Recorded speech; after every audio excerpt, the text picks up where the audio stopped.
Hey everyone, this is 90 days to your first rental property acquisition. Before we get started, I want to go over a couple things real quick. That this video is intended for a specific set of people. First of all, I'm assuming you've purchased real estate before, probably your primary residence. So if you haven't purchased real estate before, check out some of our other videos because I'm going to just breeze over sort of contracts, offer, the process of buying real estate. Secondly, I'm assuming you don't want to live in the property, a non-owner occupied acquisition, which will require at least 25% down. So in this market around Seattle or greater region, that's going to be about $100,000. So I'm assuming you have about $100,000 to invest in your first rental property acquisition. Again, if you don't have the money, check out some of our other videos, and there's other ways that you can do this. But this video is intended for that type of person. And then finally, I'm assuming you want a straightforward, what we call a turnkey rental property. You're just going to buy the property and that's it. You don't want to do any major construction, no major renovation project, just a very simple buy the property and that's the investment and that's it. So if you want something a little more advanced, again, other videos, but this video again is assuming you've bought real estate before, you have about $100,000 down, and you want a simple, straightforward rental property acquisition. If that's you, stay tuned and we're going to get into it. Okay, the first thing you have to do to buy a rental property is decide you're going to buy a rental property and commit to buying a rental property. Makes sense? Okay, because chances are if you're watching this video, you know you should buy some investment real estate, but there's something that has stopped you in the past. Okay, because you have the money, you've probably thought about it before, something's stopping you. Okay, and I bet it's one of these three things. Number one could be that you believe it's too high risk, or it's too hard, or it's too expensive in this market, you're not going to get the returns you want, whatever. Or two, you might believe that it's going to take up all of your time, it's a whole nother part-time job, you don't have time for it, so you just keep putting it off.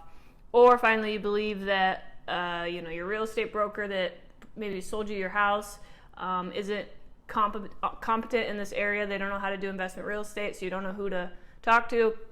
Or some of these investment brokers that you have talked to are kind of snake oily, and they're just pushing anything onto you and not really taking the time to educate you. So that's what I'm trying to combat, are these three things. Okay, so first of all, what you need is a strong team. Okay, you need a broker who specializes in investment real estate that has property management there, so they have the full team. We got off-market deals, on-market deals, good lead sources, and know how to underwrite those deals and present them to you, and then can help you on the back end manage those assets. Okay, and then the second thing you have to do is fully educate yourself on how to underwrite a deal, what makes a good deal, what makes a great deal, and understand the whole process. And that's what the rest of this video is about, is educating you exactly on the difference between what makes an investment real estate different than maybe a property that you're living in. It's a completely different situation. Okay, so let's get into a case study to kind of highlight what I'm talking about here, so you can see what I'm talking about when I say underwrite a deal. We have a calculator, deal analyzer calculator, that I want to give to you so that you can start analyzing your own deals, so that when we present you with deals, we're speaking the same language.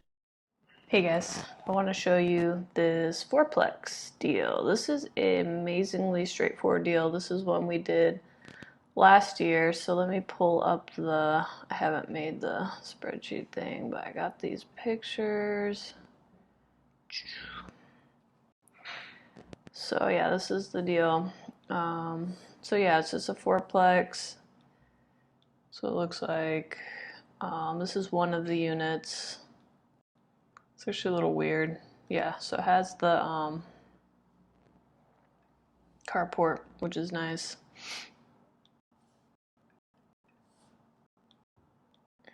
Yeah, and then this kitchen. This was the one of the kitchens when they advertised it, they advertised the kitchen that was the nicest, the unit that was the nicest, one of the nicer ones here. So it's kind of different. They painted everything, all the trim black, and did like black around the fireplace and black everything. I don't know, black track lights. So whatever. A little weird, but okay. Kind of a modern look. Black doorknobs, black wall plates, whatever. But anyway, so that's the property. And so it looked pretty clean. So we went ahead and put an offer in. So I'm gonna put this, show you the figures that we had. So that's all 2-bedroom, 1 bath, 900 square feet each ish. Actually, they're probably like 950. Doesn't matter. 950. I always look at this like what the advertised square footage is per unit, and then compared to what the tax record tells me the square footage is for the whole property. So 380, so something's off, right? If the tax record says it's 440 and this says it's 3,800, like we're missing some square footage, but whatever, let's just get into it. Okay, so we had the market rent at $1,250 per unit. That's if they're all renovated and look nice, plus $50 a month each unit for utility recovery, and then we're assuming that 2 of the units will pay pet rent at $50 a month. Okay, so 2 of the 4 will have pets if we allow pets. I have a 4% vacancy rate, and they were asking $600 for this. We actually ended up getting it for $560, which I'll go into in a second. Okay, so then down here we're at $36.70 in property tax. Insurance is just defaults at $500 per unit. These were our estimated expenses, and these are about right. So you've got about $280 a month for water, sewer, garbage, and then about $150 a month for common area electricity. Tenants pay their own electricity for their individual units. So this is just going to cover, you know, the exterior lights, parking area, etc. Maintenance we have at $1,000 per year per unit. And we assumed, property management 7%, and then we assume $8,500 per unit to renovate them, including, you know, some upgrades to flooring, painting, and maybe some bathroom upgrades, and some minor kitchen upgrades, maybe an appliance, kitchen sinks, blinds, etc. Okay.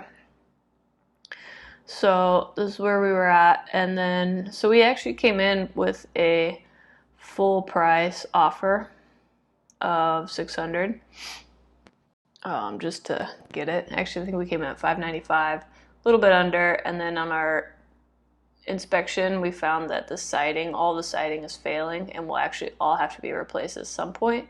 So we were able to get a price reduction down to $560 from that. So that worked out because we got an estimate for $54,000 to replace all the siding. And since I've found someone to do it for $34,000, but regardless, that's how we got that.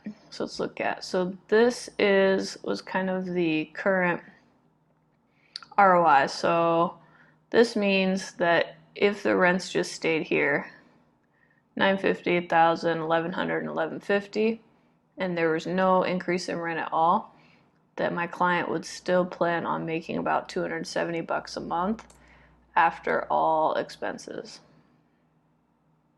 Okay, but if he puts in the $8,500 per unit averaged out, this should justify increasing the rent. We're not increasing that much. This unit probably needs the most work. Obviously, that's a pretty high increase. This was a unit, 2 of the units were in pretty good shape. These 2 need a little bit more work. So this unit had been living there for, I think she'd been living there for about 6 years, so it's in pretty bad shape and needs a full deal, the full meal deal. But yeah, I mean, at this point it's been almost a year and I have all the rents up to this amount. We turned over 3 of the 4 units, so it was quite a bit of work. But we are now here and we are now here, so we don't have the pet rent, so let's put this at 0. So let's look at where he's at. So yeah, he's bringing in, this is bringing in about $1,200 a month, and of course that fluctuates depending on how many maintenance calls come in. But it took us just over a year, just under a year to get this to this cash flow. This is going to end up being more because he did do the siding project. So his total cash outlay ended up being about $210,000 all in. Of course, that was spread out over time. But his cash flow is still good. His cash on cash is at 7, and that's just going to continue to rise as time goes on because now the property is fully stable and rents keep going up, and there's really not a lot of work to do, so he just sits back and collects that each month. And it was a really, really straightforward deal.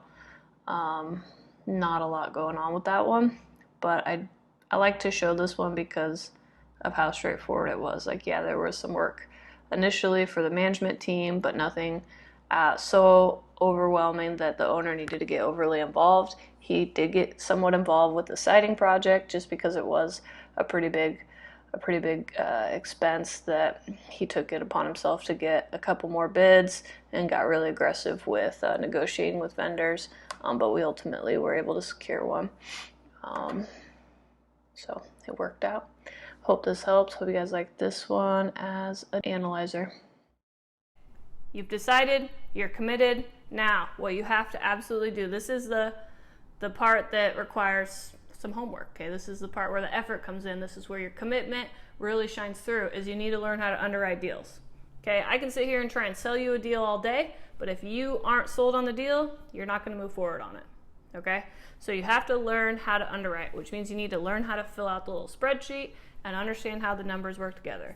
It's really not that complicated once you sit down and really try and figure it out, okay? If you can do basic math, you can do basic deal analysis, okay? So what makes a good deal? What makes a great deal? What are we looking for? All right, so I would recommend underwriting, like physically filling in the spreadsheet from properties on the market or wherever you get them from. You get them from me, off market, whatever. Do your own numbers. I'll send them to you filled out, but do them yourself so that you know these are my numbers, this is what I want to offer, okay? Next thing you got to do is get your spouse or partner on board, okay? So if you're married, you're going to probably have to do this together. This is a family decision. You don't want to come in and be like, hey, we're buying a property, I'm emptying out our savings account. So get everybody on board. Let's move forward, okay? And then the next thing you really got to do is get some financing, get pre-approved, get your money together, move money around so you have the down payment money ready to go, and you have those loan paperwork ready, you're pre-approved, so when we make an offer, it can actually get accepted. Again, you probably know that because you've bought real estate before. So now you've got your financing together, everybody's on board, you know how to underwrite deals, and now you really just need to really clarify your buying criteria. So as you're underwriting deals, you're going to start to see patterns, and you're going to start to see like, wow, in Tacoma, I can get better returns. Okay, in Everett, I can get better returns. All right, but your maintenance and management costs are going to be slightly higher in those markets because you're going to have higher turnover in those markets. In Seattle proper, the price point's going to be higher, but you can assume a higher appreciation.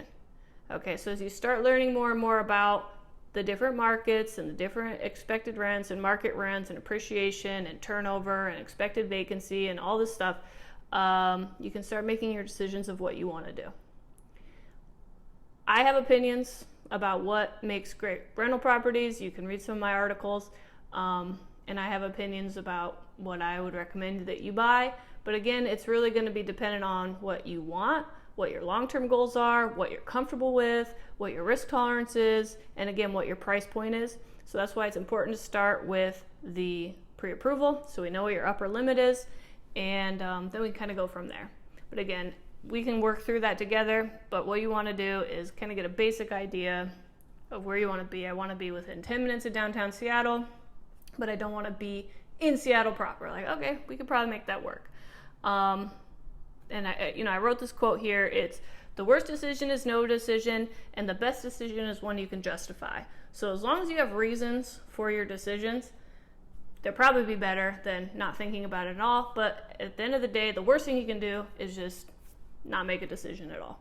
So let's get basic buying criteria out and get it in writing, and then we know what we're looking for, and then when we find it and it has a decent return, we move to the next step. Hey guys, so real quick I want to show you this case study.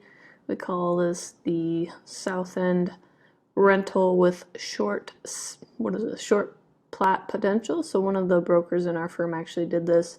I don't have very many pictures of this one, so that's the house. It's just a single family house down in the South End. I think it's in Kent or Auburn somewhere. Let's click on this and we'll go through the numbers. See, when I go here, it goes dark for some reason. Anyway, so this is the situation. The deal actually came off market, and because it was off market, we had to close quickly. So they actually used a private loan to close fast, and then immediately started to refinance out with a conventional loan. So they did a 30-year loan at 3.65%, and he's doing very well with it right now. So let's take a look. So off market, I'll do the underwriting in a second. It came from an off market, so it was $270 for the purchase price plus an additional $10,000 for the assignment. So it ended up being $280 total. So the plan was to rent the house, and then he's going to go ahead and short plat the backyard. He wants to build an additional 2 houses. So they're expected $1,800 a month on rent, and they spent $20,000 on repair. A lot of that went to the flooring to bring this thing up, and they actually were able to, after they upgraded the house, they were able to add an additional bedroom, and so because of that, they were able to get more on rent. So what is that, $800 more a month on rent. So you'll see how that made a big difference. They did, by adding that that 4th bedroom, they secured that additional amount, and they actually got Section 8 tenants in there. They're still working on the short plat. It's taking another up to 2 years to complete, but with the rental property, it's just kind of an added bonus. So let's look at the numbers. Okay, so this was the initial analysis, $1,800 a month. Financials, 25% down, 30-year note, 4.62. Closing costs, okay, and then $20,000 in repairs. Property taxes just under $2,500. Insurance, so the tenants pay for their own utilities. I just put $10 there because you never know. Maintenance, we have at $1,000. That's recurring maintenance, $1,000 a year, about $100 a month, give or take. After you've stabilized it with this $20,000. Property management, we have at 7% of the pro forma amount. So let's go into this. So when they took it over, if they just left it at the $1,800, they still would have been cash flowing about $100 a month, including the management. So that's why they just went ahead with it. It was pretty much an added bonus that this thing came in at the higher amount. So they're making $883 a month, which is a pretty good cash on cash return and the cap rate. And then obviously if they're able to secure the deal or secure 2 additional properties on there, that's just going to be all frosting on the cake here. But this is a decent deal just as it sat, which is why they went ahead and moved forward with it. So I will upload this to the case study, and you can find these on our website under case studies. And then this is this one. Other real estate investment companies is that, most real estate brokers will, give you the same analysis, generally give you the same thing, and then once you close on the property, they hand it over and they say, good luck, congratulations, call me when you want to buy another one. They might refer you to a property management company, but they really have no ownership over the result that they originally sold you. Our company does a little different. We actually stay with you, so whatever real estate advisor for my company sells you the property, they're going to remain your real estate advisor as asset manager throughout the operation. Now, let me tell you how we do our property management and how we approach the operation. Okay, so I have a document, I'll link to it below. I think it's 7 or 8 pages, explains exactly how we do this, but here's the overview of that. Okay, we call it the 3 M's of real estate investing. The 3 highest costs that you really have to focus on are mortgage, management, and maintenance. Those are the highest costs in the operation. Utilities are up there too, but it didn't sound very good in the title. But okay, so mortgage, management, and maintenance. So the mortgage cost is during acquisition. So obviously what you qualify for, what the financial markets are doing is going to determine the interest rate, and then also the purchase price. So making sure you don't overpay for a property. Get too excited, overpay, get competitive, and overpay for a property. Don't want to do that. But once you've closed on the property, the mortgage payment is, essentially set. You can't really do much about it. So now we have the mortgage. So post-close, it is what it is. Now, management costs are basically management costs. I run a management company. Obviously, we make a profit there, but quite honestly, not much. And it basically covers the cost of doing business. And it's a pretty competitive business. Okay, there's a lot of property management companies. It's very commoditized. So it's a service-oriented business. And, it costs what it costs. Everybody charges about the same. You're going to get 7 to 9% of gross income of the property if you want decent management. And trust me, you do. Okay, so the real winner is maintenance. If you can reduce maintenance costs, then you're going to drive the performance of that asset over the long term. Okay, you do not want to cut corners in the near term if you plan on owning that asset for the long term. Okay, so maybe you defer maintenance today and it saves you $100 or $200, but it's going to cost you $5,000 in 2 or 3 years.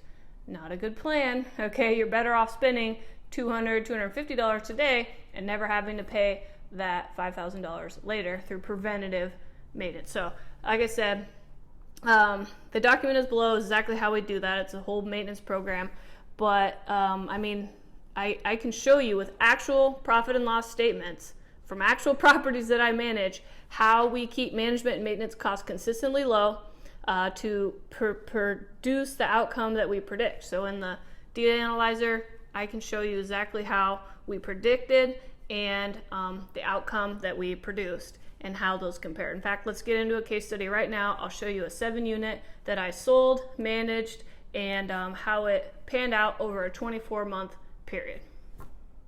What's up, guys?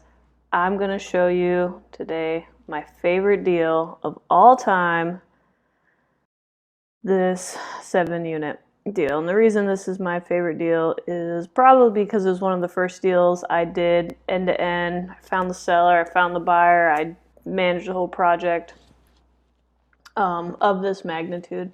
So it kind of has a special place in my heart. But anyway, let's get into it. Again, it's available here on case studies. It's this one, the first one I put up. Okay. So I actually did this deal in 2017, but I just got around to putting this whole website together. So this is the little 7-unit deal up in Everett. I found this deal off market. There was a really obvious value add, and we'll get into the analysis, but let me just go over it really quickly. So this is kind of what it looked like. We had yellow and blue sinks, so it needed quite a bit of work, and I'll just show you this. Okay, so we got it for $950. That was what the seller wanted. That's what we ended up buying it for. It's off market, so it was really pretty straightforward. Our initial analysis showed this. So it was mostly, it's 6 2-bedrooms and one bedroom. It's a shared washer dryer, laundry room for the whole building. And these were the current rents at the time. And this is our projected rent here, market rent. And we're actually a little higher than this now, but okay, vacancy. You can see, I mean, the expenses are pretty standard. Property tax, insurance, $400 a month utilities, 160 on that. Maintenance, property management.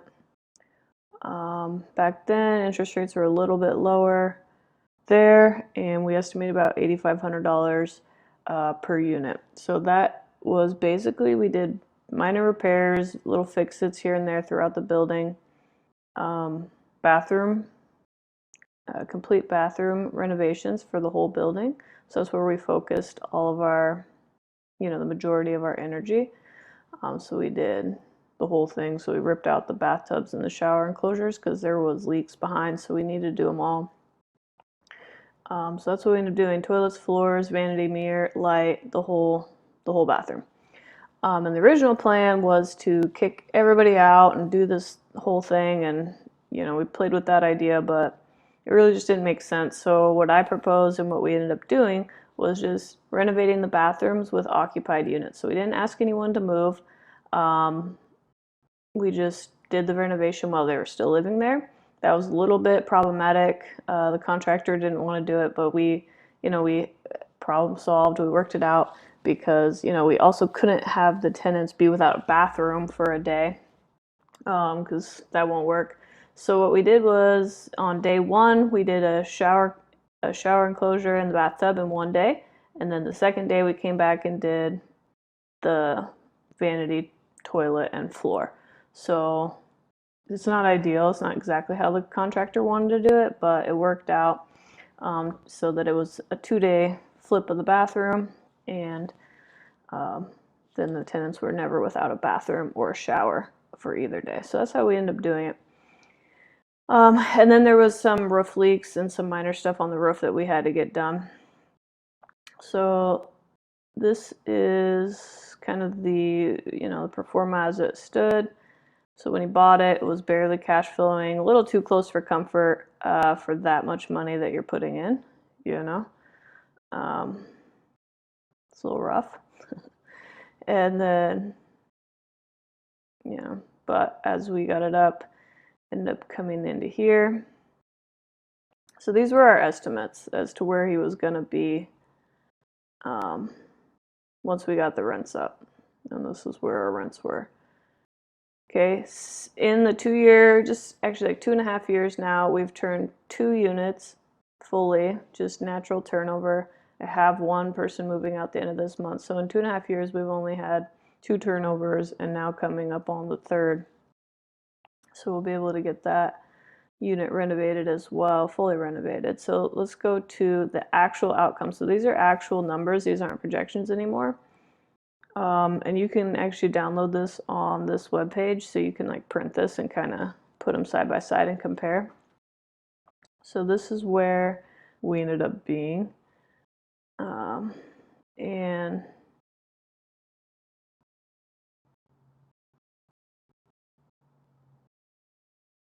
so his cash flow is at 289. Yeah, so these are, I put in the exact numbers as to what everything is. Utilities get lumped in with water, sewer. Electricity is way lower than what we thought. So I made some notes on what happened. Okay, so tax, insurance, and utilities were a little higher than we expected, and then the electricity and the maintenance were much lower than we anticipated. Property tax went up substantially. So right there, property tax. And then electricity was way lower, and maintenance was way lower. And the reason I think is because they're just low maintenance tenants. And because we have the built-in maintenance company, we're able to just kind of do things really cheap. But yeah, lessons learned. So value of maintenance, control the maintenance costs, and then occupied renovations. This was a really big takeaway for us, because by not kicking out the tenants and by doing the renovations and then increasing the rent, no one moved out, because I think they felt like the increases were justified. We fully renovated the bathroom. We put in ceiling fans. We fixed their screen, their screens on their windows, so they could actually have some airflow in the summertime. Just some minor stuff. We redid the laundry room, which was just a matter of like cleaning it and putting in baseboard trim around the bottom so it just looked cleaner and more complete. We did some basic landscaping, cleaned up, put bark dust down, and improved the exterior lighting. And just doing all of those things, and then asking people to, and then raising people's rent like $100 to $200 to maybe $250 in some cases. Nobody was upset about that. You know, we didn't get any kickback or any pushback, and everybody stayed. So that was nice. So it was, you know, really helped with the cash flow during the renovation, and it just reduced the overall cost of the project. So yeah, and it's solidified this mantra I had, which was happy residents equal productive properties. So if you can keep people happy, they won't move out, reduces your turnover costs, reduces your vacancy, and it's usually better if the tenants are decent, paying their rent, and everybody's generally making things work. Then it's better to just keep them and go with it that way. So that's that deal. And like I said, now the owner's sitting back, he's making about $2,000 a month off of that deal, off of his initial. This isn't right. I'm gonna have to update this, but so it's the total cash outlay was $247 plus $60,000 in renovations, so $307. So this cash on cash is slightly elevated, but the value of the property now, so your net operating is 277 divided by, let's say you sold it at a 5 cap, 1.38, so just almost 4. So minus 950 minus 60,000. So he's sitting on about 375,000. Obviously there'd be some transaction costs with that, but so let's say that was at 5%, 6%.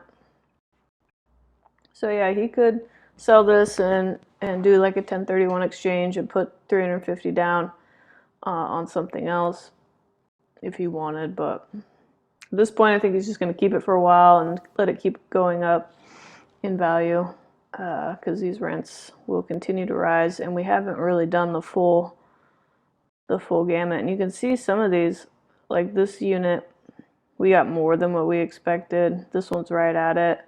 This one this is also on the, these three are on the top floor. Could still be renovated for a pretty substantial increase. Same with this one, unit 4. So there's still a lot to do with this project, but we're not pushing it as hard as we could, and he's happy with it, so we're just going to keep riding it out.